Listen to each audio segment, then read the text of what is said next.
'n post wat ek gemaak het, waar ek vir julle gesê het, my kantoor is in die Oos-Kaap, by Ngunji Lodge, dit is waar ons gister was, het Renet vir my gereply en sy sê, Monica, dis so lekker om van jou foon af geld te maak.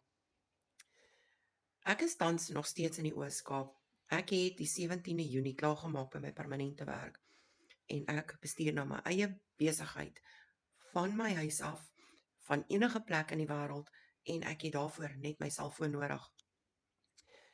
En nou weer eens besef ek, hoe gelukkig is ek, hoeveel blessings het ek en hoe dankbaar is ek vir Abba Vader, vir al hierdie seëninge wat na my kant toe gekom het, want ek het die opportunity gekry om geld aanlyn te maak, deur net 2 ure se werk te verrig.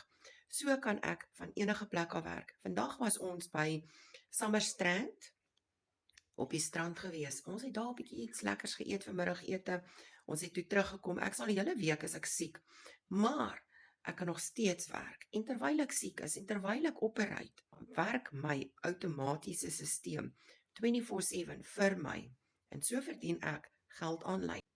Vandag nadat ons teruggekom het, jy weet wat sê hulle? Maagie vol, oogies toe, het ek op die bed kom lê, medikasie gedrink en ek wil vir julle wys, wat doen ek op 'n Sondag agtermiddag. Al is nou al van agtermiddag af, is nou Sondag aand.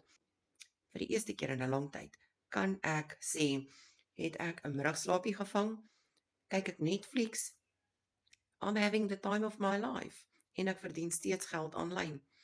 As jy wil weet, hoe doen ek dit? Reply vir my Sondag en dan stuur ek vir jou al die inligting wat jy nodig het, sodat jy 'n verskil in jou lewe kan maak.